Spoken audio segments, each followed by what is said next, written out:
Hi everyone. I thought I'd do another video today with the Odin Pro where I go in depth with some of the emulators people are interested in playing, specifically PlayStation 2 here because that's a big draw for this device. I hope I've gotten better with the video settings here. It should look a bit better. Can't really do much about the glare here. You will see me. Hello. So let's jump right into PlayStation 2. I was playing around with some of these games last night and some of the results are pretty interesting. So let's just dive in with some games. I had a little jump into Ape Escape 2. I never played the Ape Escape series before, but I remember when the first Ape Escape came out for the PlayStation 1, I was really excited about how it looked. I thought it was a very good looking game. It is a very weird game to play, but as you can see, I think this is at 2x native resolution and it runs very well. I've only played this for a little bit. All I know is that you use the right stick to smack the monkeys, if you can smack them. And then we want to capture the monkeys too.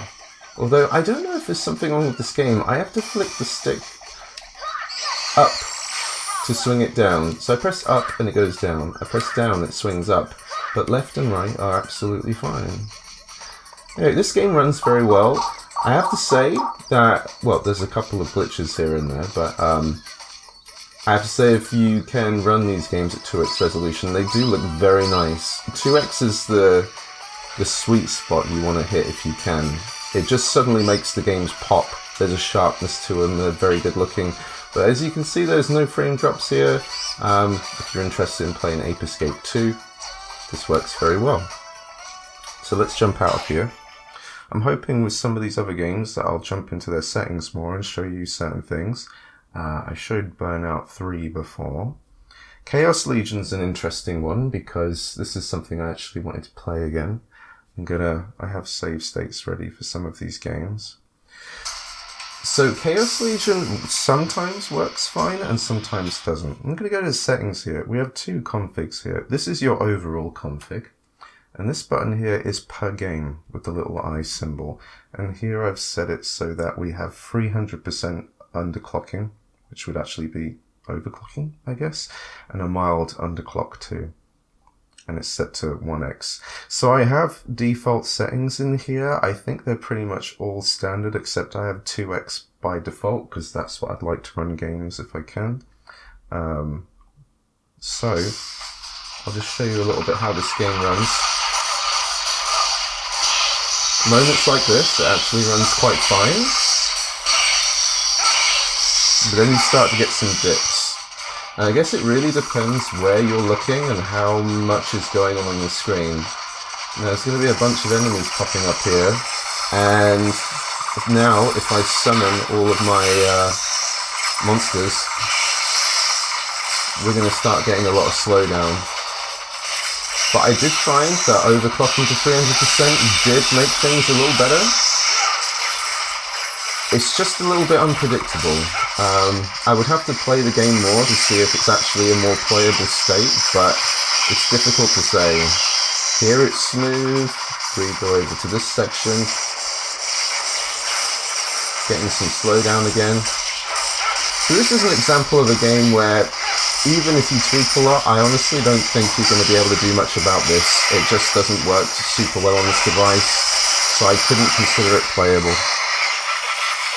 But I have been trying my damnedest to try and get some of these games working as well as possible.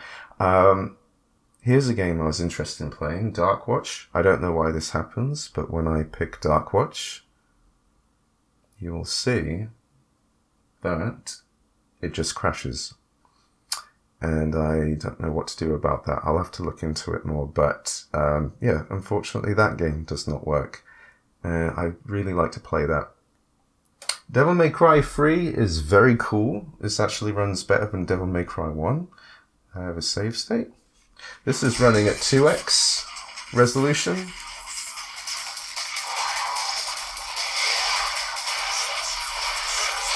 And consistently runs at 100% speed. Wait, why is the target... Oh, I thought it was a toggle.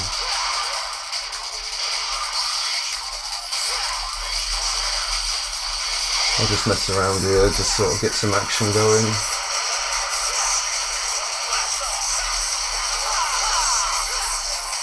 But it looks good, runs very smooth. Now it's weird because I have this game on the Nintendo Switch as well, and that has the added benefit of switching weapons. Or is it styles? You can switch styles on the fly, I think. So that is actually a better game because of that. But this running on the PlayStation 2 emulator like this is actually pretty fantastic. With some of these games, like this game, I've tried to get to the second level because a lot of people who show these games off just show like level 1, and sometimes it's like an ideal and not ideal scenario. I think there's another game I have where I can show that off a bit better. I know I tested Godhand. This is one game I've been looking forward to play because I've actually never played it. So let's load state. This is at 1x. And I think I was able to get it running somewhat okay at 2x, but it was too unreliable to get a steady frame rate.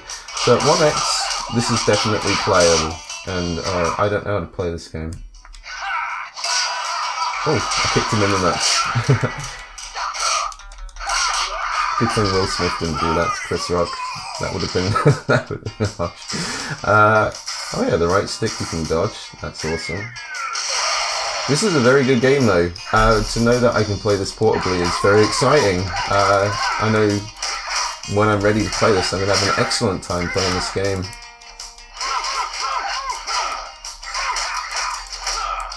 I'm pretty sure there'll be moments in this game where it gets much busier. Oh no, he got me. So I would have liked to have tested this more, but it would have meant playing the game a lot more. And I wanted to test other games. So let's exit that game. What's another game I had to look at? Kill Switch works just fine. This is actually a very good third-person shooter, but I don't have any save states. Uh-oh. I thought I had a save state. Can I like skip this quickly? Oh, it's so bright in this room, but it's at the and it's costing this super glary.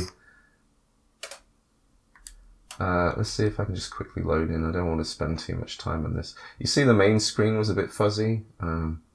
Doesn't seem like we can help some of these artifacts. But this runs very smooth. I find it weird playing some of these third-person shooters. I'm not intending to play properly, I'm just running in, running and gunning. I'm gonna die. There. But it works. I also wanted to test games people haven't seen, like people have seen Kingdom Hearts. I'd like to show that Maximo at no save states. Didn't I save?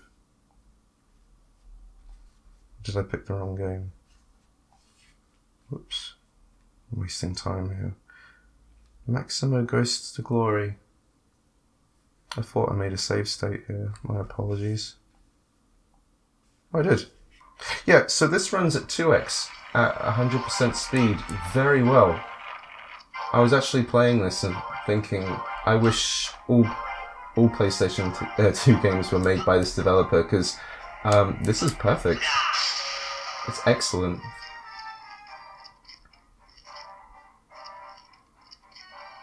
I ran through a little bit and nothing seemed to really slow it down. If you want to play Maximo, it runs very well. I'm running down to about 5 minutes. I want to show something interesting here with Metal Gear Solid 3. So I'll say that I've changed the camera to to the original camera it had in the original Metal Gear game, because it seemed to help with the frame rates. But I moved into the second area and you'll see that it's kind of slow here. With the other camera, it was actually a little bit better.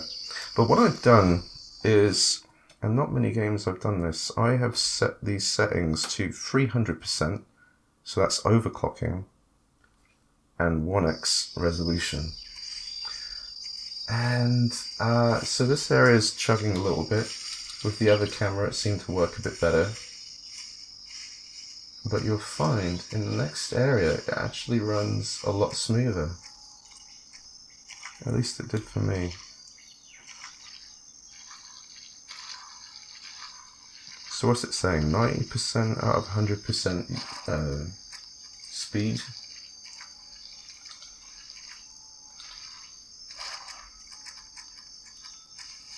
But when I got over here with this camera, I was hitting 100% quite reliably, and I was surprised this game was working as well as it does. Now in this video I don't quite have the time to show off Metal Gear Solid 2, but there was a lot more frame misuse with that game. It would dip a lot, and I wasn't getting more reliable performance, which surprised me because it's you know, it's not as detailed as this game.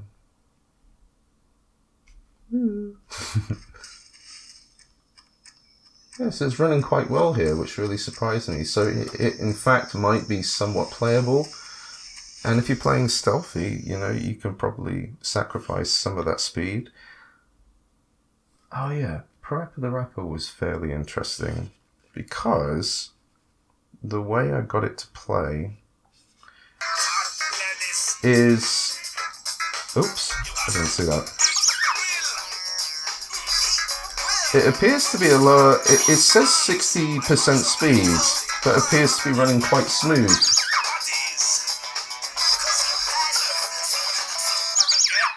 Ooh, getting worse. But there are some like graphical issues, especially like here.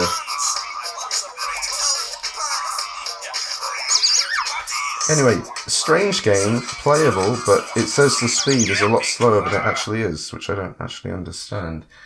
Got a few more minutes here, so I saw Ridge Racer works. Resident Evil 4 works quite well on here.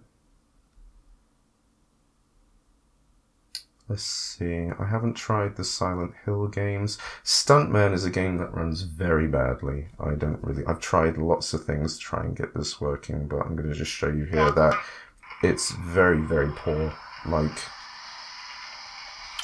50% or less speed sometimes. Just runs absolutely slow. Absolutely unplayable, which is a shame, because I think this would have been fun to play again. But yeah, this is just an example that some games are just not going to work. I guess it's just how the PS2 is used. Anyway, not even going to attempt to play that game properly, because I can't. And I haven't actually tested anything else. I was going to sort of jump into another game maybe that I haven't tested, but it was a good idea for the games I've actually tested here to have save states that I could load, because otherwise I'd be spending too much time. But honestly, I think a fair amount of the library I have here is actually playable, but it is a surprise that some of them don't work as well as you'd think. But yeah, if in doubt, you mess around with the settings I showed. Underclocking is usually the one that helps the most, but some weird cases like Metal Gear Solid 3, overclocking to 300% actually improved the performance, which was pretty cool. I don't know if I'm actually going to play it, but that's just an example there to show you that it might actually function well if you wanted to get an Odin and play Metal Gear Solid 3. Kind of works. But yeah, I'm about the 14-minute mark here now, so I'm going to end there. Thank you very much for watching. I'll probably do some more videos on different emulators. I'd like to show more Citra for the 3DS games, maybe some more Dolphin, and probably Sega Saturn as well. Yeah, we'll leave it there. So thank you very much for watching, and I'll catch you again on another video. Bye bye.